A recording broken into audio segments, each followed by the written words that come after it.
toughest questions. No, I don't. Come on. I'm very nice. So, it's been a while.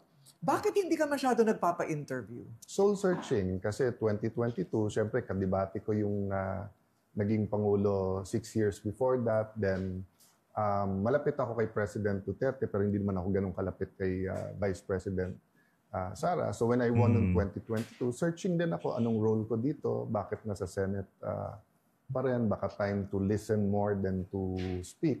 Not knowing that I'll find myself as minority leader 3 years later and yet another national scandal but in a scale we've never seen before. You're so right. Oo. Matagal na rin tayo dito. Ngayon talaga lang natin nakikita yung ganito kalaki yung bulusok ng pagsabog ng bulkan. Well, siguro kasi, di ba, Corina, yung, let's say, whether you say BIR or customs or even DPWH, it's massive, pero kanya-kanya and different. Pero yung modus na parang may mastermind and then so many people involved. Tapos ghost pa. Parang nowadays, na may cellphone, may internet, may local media, parang paano nangyari to, di ba? Right, right. And it's been happening for so long.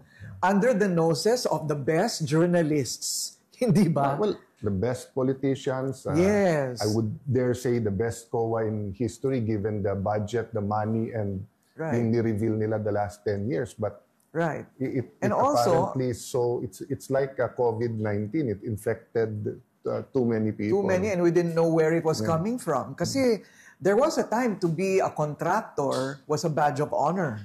And all contractors are wealthy. I mean, most of them are. So who is to presume irregularity? Especially when you say AAA, di ba?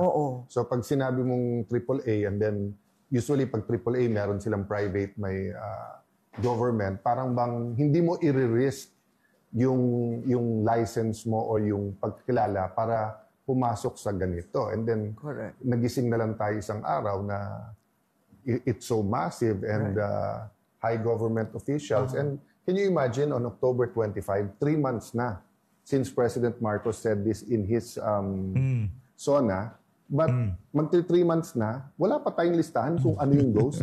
Di ba na Hindi nga yung ghost ang hinahanap ng ating mga kababayan. Given na yun, napakarami ng ghost. Ang hinahanap po ngayon ng ating mga kababayan, 3 months na. Bakit wala pa rin napapakulong itong administrasyon na to? Gayong nagsusumigaw na ang mga ebidensya na yung mga naningit ng budget, yung mga district engineer na nagsalita dyan sa House of Representatives, yung mga naghatid ng pera, iisa ang tinuturo nila. Walang iba kung hindi yung kaibigan nitong si Martin Romualdez, yung utusan ni Martin Romualdez na itong si Elizaldico na ngayon nasa Espanya. Di umano.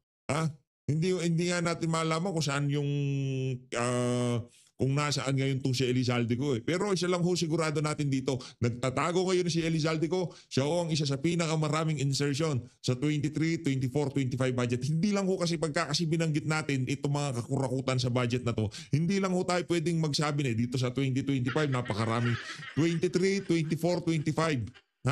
Yung 25, pilit ho nilang pinagtatakpan yung tatlong budget na ginawa ng administrasyon na to. Na kung saan yung 24 walang humpay na pag-aayuda. Ganon din ho sa 2025 talagang nagpalabas ho sila ng napakaraming ayuda dyan dahil panahon ng kampanya. Bakit wala pang nakukulong? Yan ang tanong ng sambayan ng Pilipino. Ghost Project, ano na given Di ba? Doon nga lang sa mga di umanong insertion ni Risa, meron din daw di umanong ghost project. Diba? Yung mga nasa Bulacan, maliwanag pa ho sa sikat ng araw. At sinabi rin ng mga Bulacan First District Engineering Office, talagang marami talagang ghost project at mga substandard yung kanilang mga itinatayo. Doon pa lang ho mga kababayan, talagang meron na ho tayong problema dyan. Kailangan meron na ho talagang makulong. Kung gaano ka-massive yung mga problema. Kasi 3 trillion pesos in 3 years. Tapos pag dinamay mo pa yung before 2022, before 2016, ang haba pa nun. But yun na lang 2025 at 2024. Bakit wala pa tayong listahan ng ghost, di ba? Okay, bakit nga ba? I don't know. Because that's also one of my questions. Do you think may mangyayari dito which goes to, bakit ang tagal? Di ba, in any problem, you start by acknowledging that there's a problem, di ba? Kung addiction yan, if you don't say you're an addict, then there's no change. O, as soon as you acknowledge that, the next step is saan tayo magsa-start. So sa akin kasi, with the amount of money we're talking about, which is definitely tens, maybe hundreds of billions, hindi naman siguro trillion kasi hindi naman yung trillion yung ghost, di ba? And even if you say 300 to 350 billion flood control a year for 3 years, hindi naman lahat yon ghost. So we're talking about hundreds of billions of pesos. So kung ikaw ang mastermind nun, at hindi lang naman siguro isa mastermind, and then maraming nasa first layer, guguluhin mo talaga. Guguluhin mo talaga. So from the smallest corruption to the biggest, gusto mong rambolin yon para nga hindi mapunta sa'yo. And then magturuan na. And of course, there are temptations, di ba? I mean, you'd rather catch a congressman than a district engineer. And you'd rather catch a senator rather than a congressman. Of course, kung makahuli ka ng secretary or higher, why not? But the question is, yun ba yung mastermind, di ba? Or yun ba yung pinapain?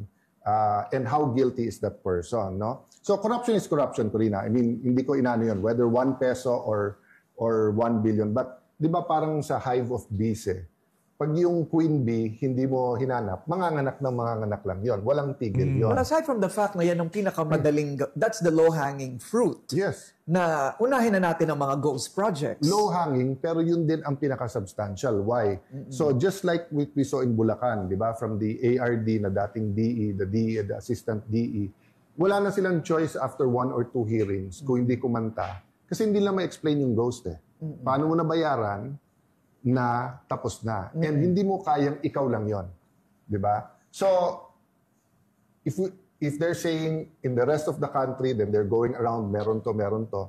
Imagine if in a few days, in a month, in 2 weeks, they can come up with eto ghost. So, if you say it's 4 provinces in the country, and then that province you can isolate at makita natin, is the mastermind in that province the same as the mastermind in Bulacan? Di makikita na natin kasi in any crime, kailangan mo ng working theory. Kung hindi, a step ahead sa'yo yung mastermind dahil they just keep pointing you in the wrong direction. And in the Philippines, dahil may election cycles tayo, pagdating ng late next year, 2026, ano na to yung nandun pa rin galit ng tao, pero nandun na sa solve it by electoral solutions, meaning having a new president, rather than solve it by the science of criminology or forensic. I think it is in the interest of this administration to come out with results right away. Yes. Hindi ba? So especially for the president. Especially for the president. If the president is truly, has nothing to do with it, and yung sinabi niyang statement the other day na tamaan na yung bawat tamaan, interest niya that not only during this administration, but the more defined, di ba, at yung ebidensya lumabas earlier, better. So before we go there, do you think that the COA might be in cahoots? Sa lower, definitely Sa lower. naman. I mean, kasi paano naman, kahit sabihin mong paper, tama yung sinabi ni Senator Sherwin, di ba, na kahit papel lang yung tinignan mo, kung makikita mo na 20 days, 15 days, 30 days, tapos na, di ba? So what is your theory? Bakit ang bagal? Remember also, hindi ba katakataka, Senator, na may 15 sa listahan na si mismong PBBM ang naglabas. Bakit 1, 2, 3 lang ang parang napupuruhan? Kumusta naman yung number 1? Kumusta naman yung number 2? I'll start with the first. Whoever is the mastermind or yung grupo na yun are so powerful and have so much money that they started investing na guluhin to even before sila mahuli.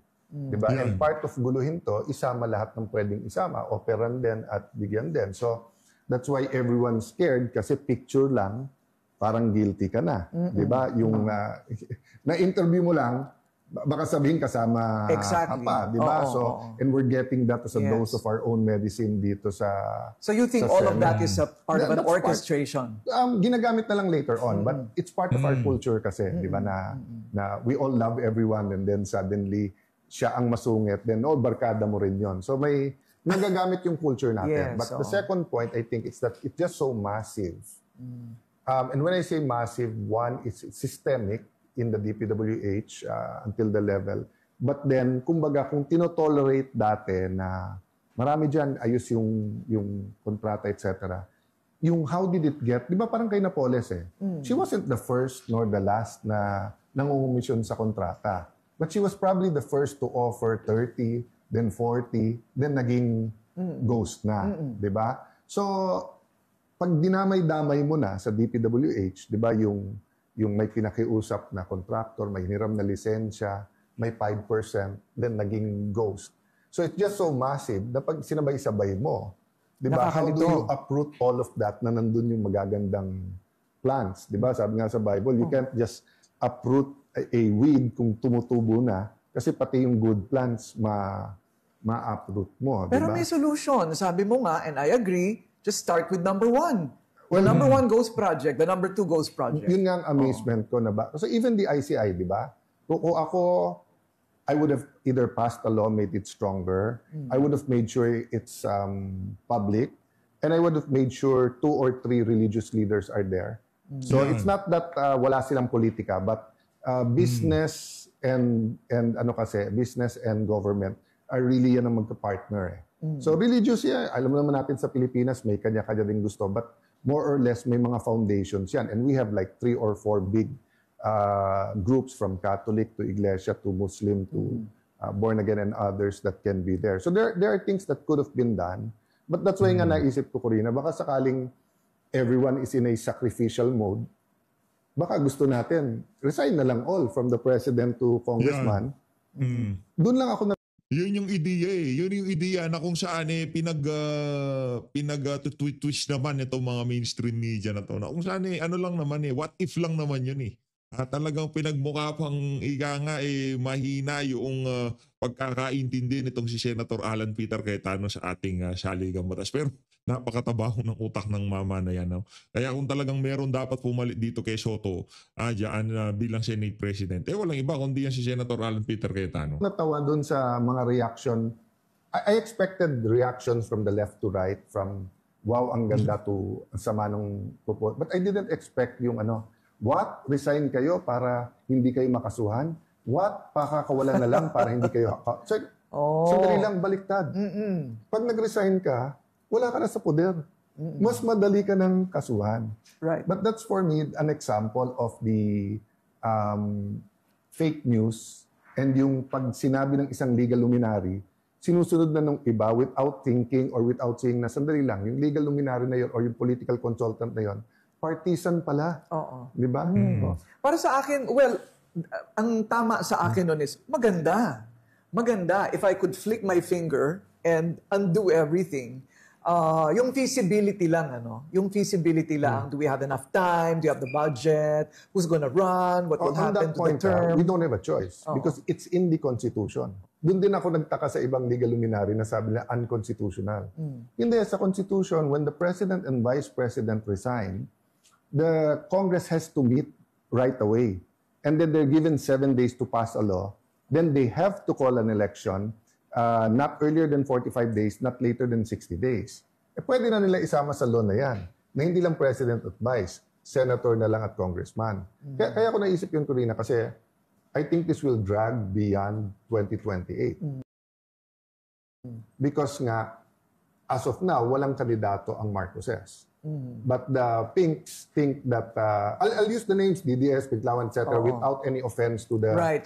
Ganun naman talaga yung totoong salita ng tao. I mean, if this was the US, I'll say Democrats, Republicans, but since sa atin very loose yung coalition. So the Marcos supporters, so far... Wow, yung mga Marcos supporter, no? Wala naman, hindi ko natin malaman kung ano pinaglalaban nila. Wala silang kandidato, walang prinsipyo yung kanilang pinuno ngayong mga panahon na to. Sa 2028 naman, wala naman silang kandidato. Yung buti pa yung mga dilawan, meron silang kandidato. Yung mga DDS, naku, napakarami ho. Dami ho natin pwedeng kung hindi na makatakbo si VP Sara. Tapos gigipitin na itong si Senator Christopher Bongo. Marami pa ho tayo. Hindi naman ibig sabihin, tinanggal nyo si VP Sara, yung mga boto na dapat kay VP Sara, pupunta na kay Marcos, pupunta na kay Lenny. Malabo mangyari yun. Yung mga taga-suporta ni Tatay Digong, kahit pagbalik-balik ta rin yung pamundo, galit sila sa mga Marcos at sa mga Dilawan at Pinklawan. Ay, wala pa kaming nakikitang dahilan para suportahan namin ang mga kabangagan o pagiging trapo nitong mga Pinklawan ngayong mga panahon na to. Kung sakaling tanggalin niyo si Bibi Sara, kung sakaling tanggalin niyo ito si Senator Christopher Bongo, kung sakaling tanggalin niyo ito si Senator Bato de la Rosa, wala kami pakialam. Meron at meron kaming mailalaban sa inyo na kung saan yung kahit papaano yung prinsipyo ng mga Duterte pinanghahawakan ng mga siguro pag dumating yung punto na yun, susuportahan nitong si Vice President Sara Duterte. Diba? Hindi mo malabong mangyari yun. Walang kandidato. But they did try for to change the constitution, di ba, yung People's Initiative, okay? The Pinks think that nakabalik sila, it's our turn. If you take out Sara, kami na yan. Okay. Of course, the DDS group is, kinuha nyo na nga si Duterte. Dinala nyo na doon, kakasuhan nyo pa Sara, pambato namin si Sara. So if Sara wins in 2028, what will you think will be the reaction of the Marcos and Pink group? Okay. Kung manalo naman yung Pink, tingin mo titigil din basta-basta, etc. ganyan. So I was just thinking, kung bawal tumakbo most of the people now, at least in one election cycle, di ba? And then you have a new batch, I'm not saying it will 100% work. Pero malay mo. And if it doesn't, then when you come back after one cycle, hindi ikaw yung problema. Right. It's I think it's brave of you to have mentioned that. Well, you are identified with Duterte, right? So for I you ran to... as an independent last time, but among the groups, I'm identified more with them. Because of the minority bloc. And so thereby, it was brave of you to say that because that discounts, that really derails also the movement for Sara. Totoo naman na malabong mangyari yan. But it will take everyone eh. So sabi nga ng Malacanang to their spokesperson, si Ate Claire, no? Sabi niya, mauna ka. Sasagutin ko siya ngayon. Mauna ako, basta't lahat kami. Yeah. Iba yung ikaw lang, iba yung mauna ka. Di ba? So if Corina says na, lahat tayong journalist, bawal tayong mag-endorse ng kahit anong produkto. If they say, mauna ka, Corina, or if they say everyone does it, sige. Di ba? But not all networks pay their journalists the same. Right. So iba yung, but eto, halos pareho kami ng sitwasyon. Siyempre, kawawa lang yung neophytes ng Congress at ng Senate ngayon kasi parang wala pa kaming alam dyan, bawal na kami. No? But my point is, in this present universe natin ngayon, we have a problem. We do need national transformation, pero parang walang root going there. Right. I mean, if you're here long enough, para bang paulit-ulit paggabi lang ng paggabi, di ba? I mean, whether you talk about scandals nung first President Marcos, President Tory, President FBR, I mean, the presidents handle it differently, but every administration have their own scandals. Eh. So parang vicious cycle ng palaki lang. So that's what I was thinking na if we just continue this to 2028, baka mag-people power, baka mag-kudeta, baka may election, pero right after, ganun na naman. So parang, so I was thinking kung multiverse to, what if in another multiverse, who's ang nagbigay? The president says, I have 3 more years, but for the country, sige. Vice President Duterte says, sure win ako susunod, pero sige, pagbigyan ko. And in another multiverse, we just turn back time and start from the beginning, knowing what we know now. Yeah. Di ba? Well, with all the technology now, even ako, gumigising pa rin ako na paano nangyari lahat to. Paano nangyari? Kaya nga multiverse eh. Yeah. Pupunta tayo dun sa part na babantayan na natin ngayon lahat ng mga flood control projects. Yeah. But ang problema, Corina, hindi lang flood control ang problema eh. Marami because of pa. BIR. I mean, you have friends, I have friends, Yes. diba? Okay. Customs. I wasn't gonna say customs, but then, nung kinonfiscate yung mga sasakyan ni Diskaya, ang sabi ng mga Diskaya, we got it from dealers. Ang sabi naman ng custom, hindi bayad ang tax. I haven't heard na iniimbestigahan yung dealers. So obviously, hindi lang smugglers, meron ng sistema doon, di ba? And then, banks. I'm still going back and forth kung ano stand ko doon. Pero sa isang banda, pera mo yun. So dapat ma-withdraw mo yun. Sa isang banda naman, oo nga naman, pag nag-withdraw ka ng 400 million a day, hindi ba Di ba 500,000 lang, maamla ka na? No, mafla-flag. Yes, okay. mafla-flag. But if it's a usual transaction, meaning my business ka, so if I have a restaurant na it makes 1 million a day or 600,000, mafla-flag lang pero okay lang yon. So like in this case kasi kontratista sila eh. Oo. So that's their, so it's So flag malaki. but it's not stopped Because it's not a suspicious in the sense that it's explainable. Di ba? Pero sabi nga nung iba ngayon, but if 30% lang ng kontrata is supplies, and usually supplies cheque, but ganyan, di ba? But tingin ko baliktad naman. Nag-overboard naman sa 500,000 lang a day. Kawawa na ngayon ang maraming mga negosyante na they need more cash a day. So what will they do? Baka hindi nila i-deposit ngayon. The change of leadership and the Blue Ribbon Committee. Okay. Why do you think Ping Lacson resigned? I think many factors, di ba? Yung like us, we've been around there. So may pananaw at way siya of how to run it. Pero he got back to the Senate. It wasn't that long ago, kasi he was in the Senate during Duterte's time. But 3 years siyang wala. Umiba talaga eh. Umiba din. Not only because of the senators, because of social media. So ngayon, dati, siguro 60-70% ng gawin mo, ikaw chairman. May iba pa ng chairman, parang 90%. Parang ako chairman, ha? Pero ngayon hindi. You don't believe that there's pressure for him to... That's one factor, di ba? Na it's more difficult. Okay? Pangalawa, tama yung sinabi ni Senate President Soto.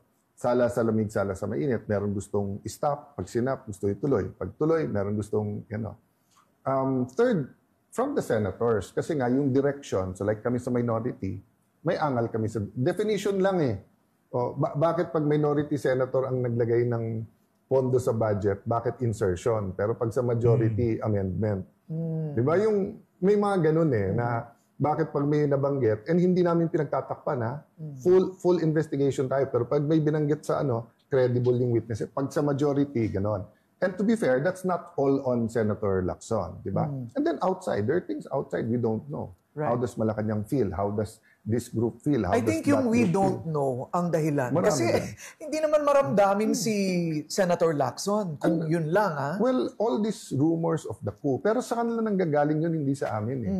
Kasi if yung 5 na nagsabing mag-independent na lang kami, if they wanted to go with us, the majority na kami. Right. But by announcing na, I mean, you've covered the Senate long enough, di ba? Pag yung 5 sinabi mag-independent, ang ibig lang sabihin nun sa majority, ligawan nyo kami. Kasi if they wanted to join us sa minority, hindi na mag-a-announce yan. Panliligaw ba ang hinahanap nitong 5 ito? And by this 5, we're talking about JV, the 2 Villars, tama? And the 2, sino ba yung dalawa? Nabanggit ni JV si Win, and then I don't know the other. I don't really know. Right. Well, 2 factors. One, malaki ang minority ngayon, 9. So we only made 3. Number 2, napaka-toxic yung issues. But doon sa issues, Corina, it's not always homogeneous, ha? Ang tingin ng iba, hindi, DDS siyang na yan. Si Senator Marcoleta was adopted by Vice President Sara's group, but he's an independent. I ran as an independent in the last election, 2022. But obviously, I'm close to them. Si Cheese is more Marcos independent rather than Duterte independent. Si Joel ran with the yellow pa, hindi pa pink. Di ba? He ran with Mar and Lenny noon. But then, he's sort of independent then. Di ba? So, I'm not sure about Senator Jinggoy. So, mixed din kami. Kaya lang, there are more issues na magkasama kami kasi nga, mas maingay ngayon yung Marcos and Pink versus Duterte. But to be fair to the senators, it's much more than that. Mas maraming kulay at mas maraming issues. May ganun ba Marcos versus Pink? Merong ganyan? Marcos and Pink. Sumusuporta yung Pink kasi pagka umabot sa Marcos or nag-resign, si Sara na. Kaya kita mo, kaya nagkakagulo nung September 21 kasi hindi na malaman kung sinong pagre-resignin. Hindi ka naman pwede mag-people power na vice president lang ang para-resign mo kasi kaya ka nga nag-people power, may pina-resign ka, may papalit. I think the first rally was kind. I mean, meaning gusto nilang magkaroon ng pagbabago at bigyan ng pagkakataon ng administrasyon ito. I think the people who went are organically mad and they want change, they want transformation. The problem is the leaders. The leaders all want something else. Diba? The Duterte leaders want nakapwesto na si Sara. The Marcos leaders wants na everyone na mali dito, the Pink want kami na. So, naghahalo-halo. So you don't believe that Senator Lacson left because he's pressured not to include certain personalities in the investigation? Never naman nagka-pressure na na wag mag-include. We just want the sanity na number 1, sinong mastermind, number 2, anong direction, number 3 is that if they mention, may some sense of proof sila. Correct. 'Di ba? Hindi lang yung basta magbabanggit ang pangalan. Yung magbabanggit lang. So, nagkagulo ng majority nung sinabing may mababanggit sa kanila. O, 'di ba? So, yun lang sabi namin na bakit pag may nababanggit sa minority, okay lang na ituloy. So, it just so happened, nakita na nila point namin nung sila. 'Di ba? And then ganun din, 'di ba? Nung nasabing may insertion si Senator Risa, nagkagulo na lahat. And then ngayon may debate, what is insertion, what is amendment. Correct. O, 'di ba? But inherently, hindi naman masama ang amendment and insertion. Hindi. Depende kung saan balak gamitin, hindi ba? No, well, in general, unang-una trabaho natin mag-amend. And kung wala kang amendment, kukurapin lahat ng executive yun. Kasi kung ano ilagay nila, hindi mo nagagalawin yung budget. Si Senator Ping kasi earlier on his career, may natuklasan siya na nilagyan niya ang pondo, parang nagka-problema. So sabi niya, from now on, I won't get any more infrastructure. I won't put, di ba, whether pork yun, PDAF, or insertion, di ba? So of course, from his branding, is that it's the, di ba, some people say money is the root of all evil. Hindi yun ang nakalagay sa Bible. Nakalagay sa Bible, the root of all evil is the love of money. So for Senator Ping, I mean, I don't want to speak for him, pero parang ang branding niya, insertion is the root of evil. Sa akin kasi, it's the corruption of anything you insert. But if you don't corrupt what you insert, di ba? So for example, if you're from Tarlac, they want to put flood control at wala naman flood, and you want to put a hospital, masama ba yun? Diba? It just so happened kasi people sometimes move from hospitals, school buildings to flood control kasi mas malaki kita sa flood control kaso dun sa buildings, diba? So, but my point is, it's so toxic, at least in social media, we can't have an intelligent discussion. Kasi nga, ang nangyayari, kung sinong kakampi mo, parang black and white, kakampi mo na. O, kahit mali na. Or yung definition is depending sa kakampi mo. Halos lahat ng mga senador kasama, yung halos lahat ng senador sa 19th Congress, ay may budget insertions, hindi ba? Sa pagkaalam ko, basta wala lang si Senator Ping. Si Senator Ping, sa pagkaalam ko meron din siyang amendment, hindi lang infrastructure projects. But he wasn't here the last 3 years. Right. But except for Senator Ping, I haven't heard of a senator na hindi nagpro-propose ng school, ng sports center, ng hospital or whatever. It's the system. So nung meron pang PDAF, may limit ka, tapos you submit it. So unintentional consequence nung nawala yon, iba-iba na yung amounts na sinasubmit.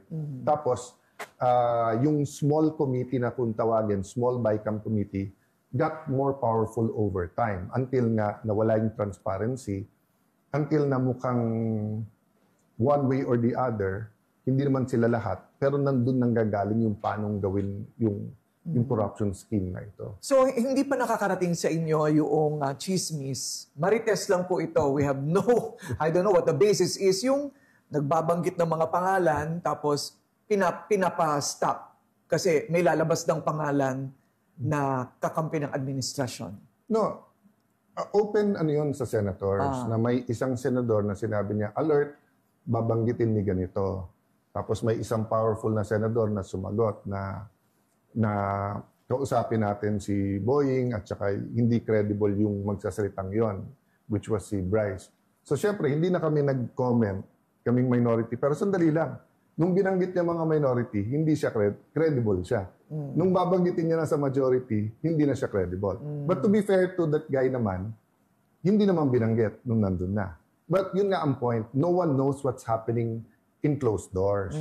Because hindi rin klaro anong role ng ICI, anong role ng DOJ, anong role ng Ombudsman, and then bakit nag-uusap ang chairman ng Blue Ribbon at saka ang DOJ when it comes to the witnesses. So I'm not saying it's bad per se, but in this kind of atmosphere na may opposition administrasyon at magulo, let me put it another way, Corina, di ba?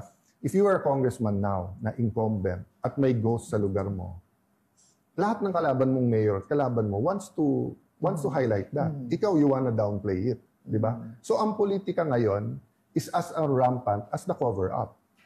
Kasi to be fair, to places na may free bidding, kung totoo na yung Discayas at 200 billion yung project, And kung totoong magaling sila pumasok sa bidding, di ba? And you name the credible names now, whether you name Vico, whether you name si Mayor Magalong, even in Taguig, may project ang Visayas eh. So does that mean that automatically, so like sa amin, walang ghost? Kahit silipin nyo, we've been searching. I was going to ask you that. Are you very, very confident that hindi ka tatamaan? Yes. Because we don't deal with contractors, wala kaming hiningi doon. Every 3 years, well, aside from yung 0%, 50%, 100%, so the 0, 50, 100%, let me explain. Sometimes I think that everyone's watching us all the time.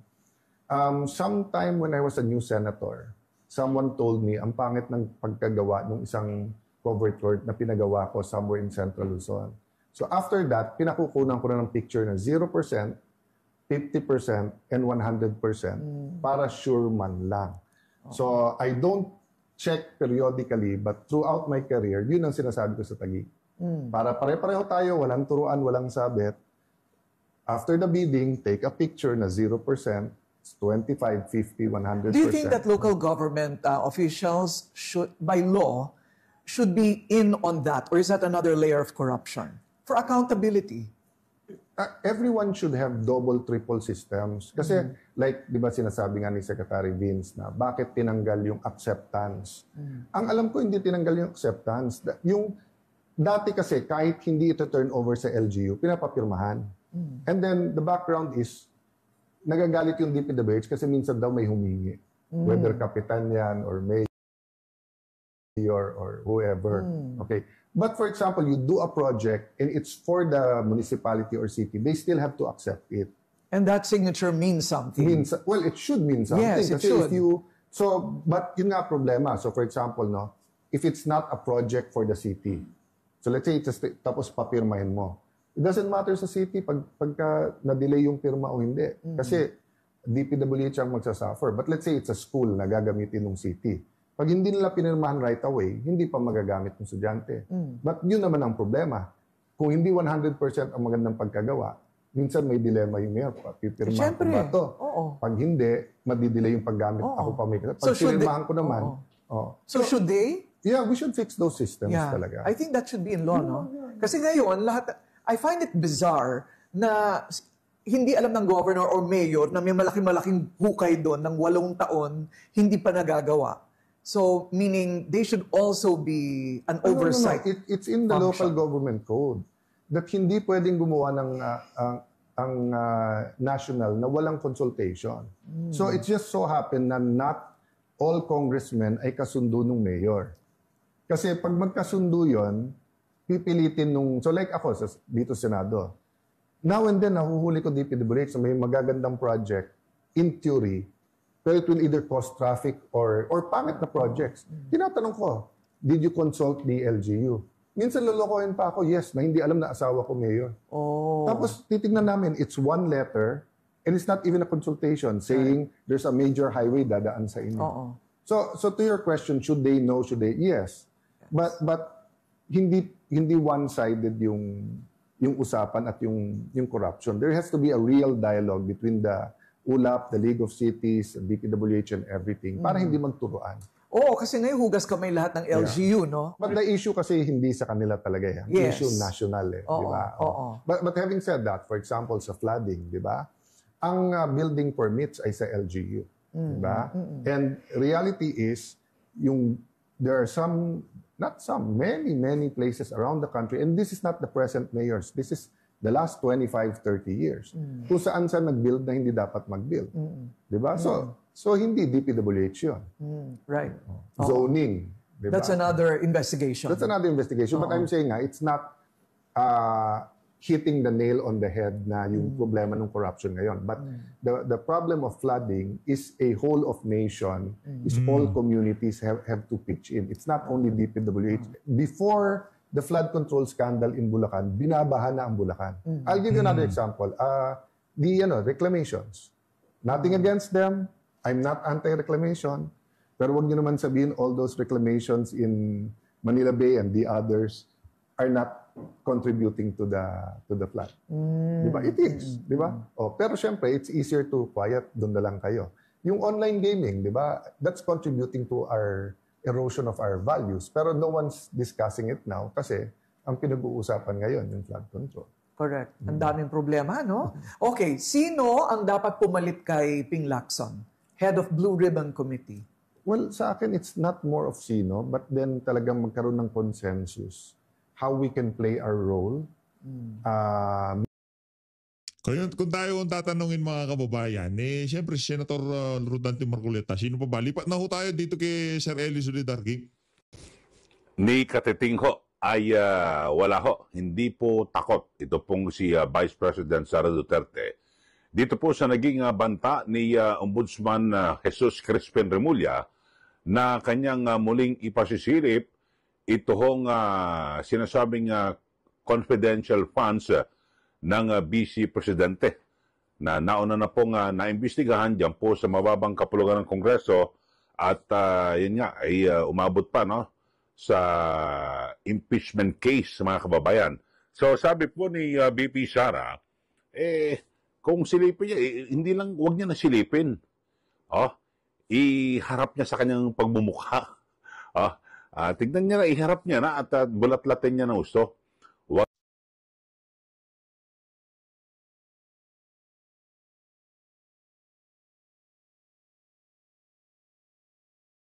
ang reaksyon ni BP Sara Duterte na kung saan ay talagang ibinabandera po ni Ombudsman Remulla na isa po sa kanyang prioridad ay tingnan ito pong confidential funds ng BC Presidente.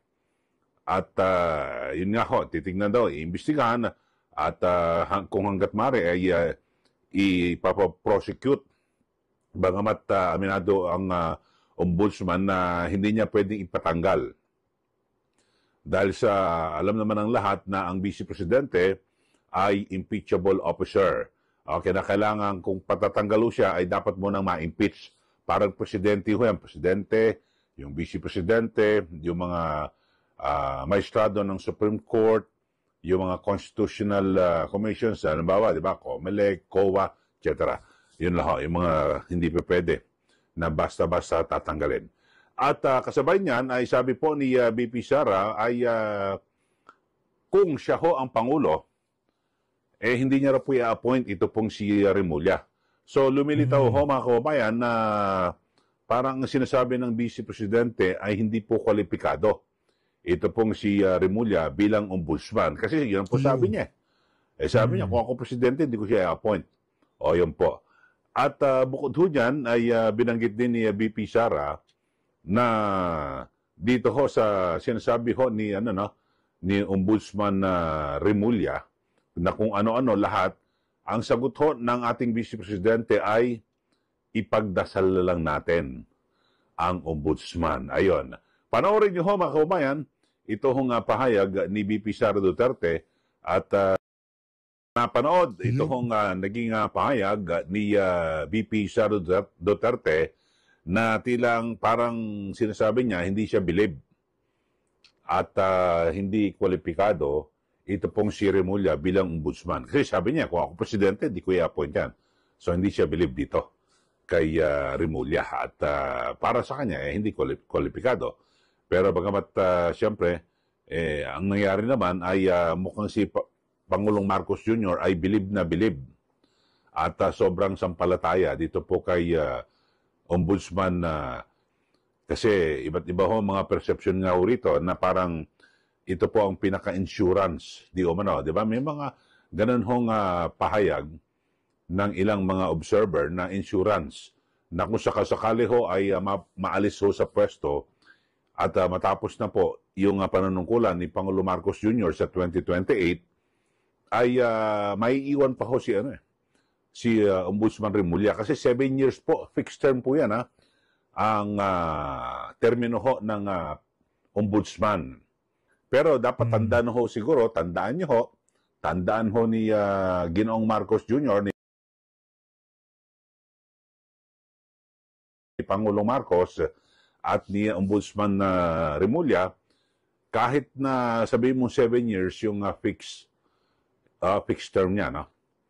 Pero pag may pumasok po na bagong presidente ng Republika ng Pilipinas, halimbawa itong si VP Sara Duterte, kasi siya naman ho ang matunog at nangungunang kandidato, halimbawa sa 2028, pag naging presidente, kahit na fix yung term nito ni Remulla, pwedeng hindi matapos. Anong gagawin? Eh, di pwedeng ipa-impeach eh.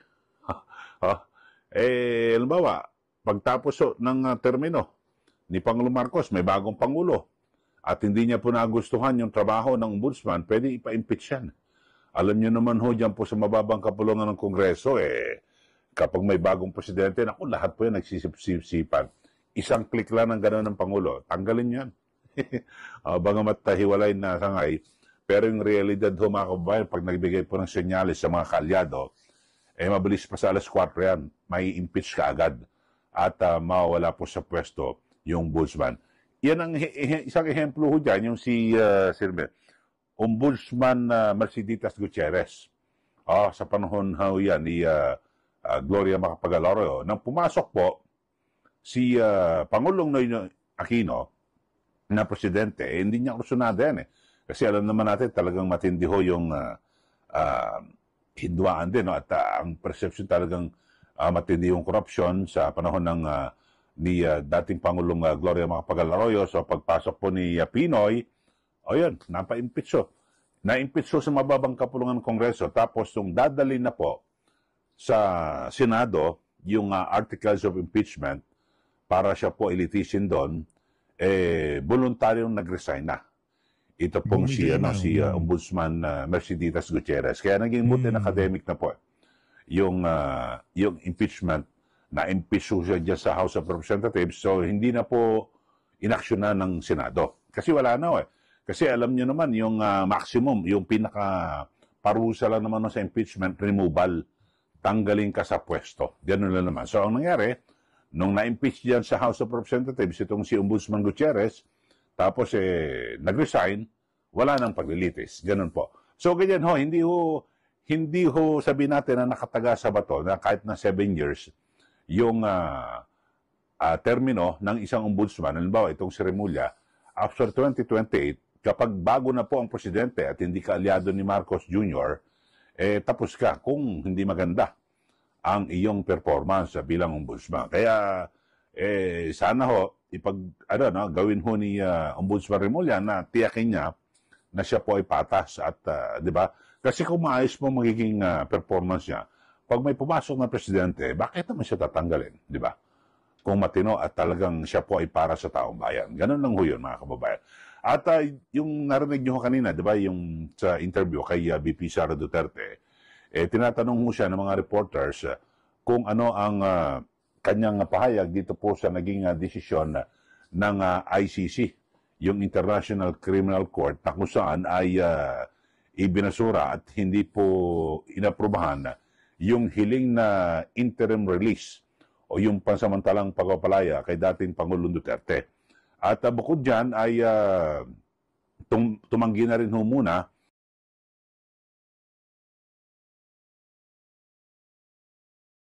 VP Sara sa naging aksyon po dyan po sa House of Representatives sa kung saan ay tinapyasan yung kanilang yung taon ng pabansang budget ng Office of the Vice President. Sabi niya, hindi naman importante yan kasi ngayon may lindol may kalamidad. So, budget lang yan. So, baliwalaw sa kanya. Ang akalaw siguro ni na ML, Party List Representative Lele de Lima, na talagang sobrang maapektuhan ito pong si VP Sara. Deadma ho. Deadma. Congresswoman de Lima. Deadma po si VP Sara. Hindi raw importante yan. Wala ho siyang pake. Kasi mas pinagtutuunan ngayon ng pansin ng Vice Presidente yung personal na pagkalinga at pakikiramay, pakikisimpatya dito po sa mga naging biktima at tinamaan po ng lindol. Lalo na po dyan po sa Davao Oriental. So, yun ho mga kababayan. At wala pong reaksyon ang Vice Presidente. wala siyang paki, walay. Kung kaltasan nyo man, kasi kung tutusin mga kababayan, kahit kaltasan ng Kongreso, ito pong budget, ang lubos na maapektuhan naman, siyempre, yung mga empleyado po ng gobyerno at yung taong bayan na marami po ang umaasa na humingi po ng tulong sa tanggapan po ng pangalawang Pangulo, di po ba? So, yung ginigipit ho ni na De Lima,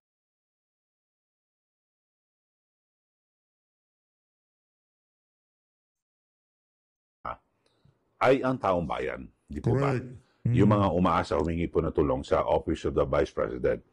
Hindi kasi sinasabi niya na dahil sa pambabastos daw di umano, nagbigay ho ng sulat ho mismo ito pong si VP Sara. Na meron po siyang ini-appoint o dinidesignate na opisyal. Hindi naman kayo basta hindi sinipot yung Congress, hindi ho basta ganon. Nagbigay po ng 2 sulat magkasunod tapos bigla nang lumindol sa Bugo, sa Cebu. Nagbigay ho na ito dinedesignate ito na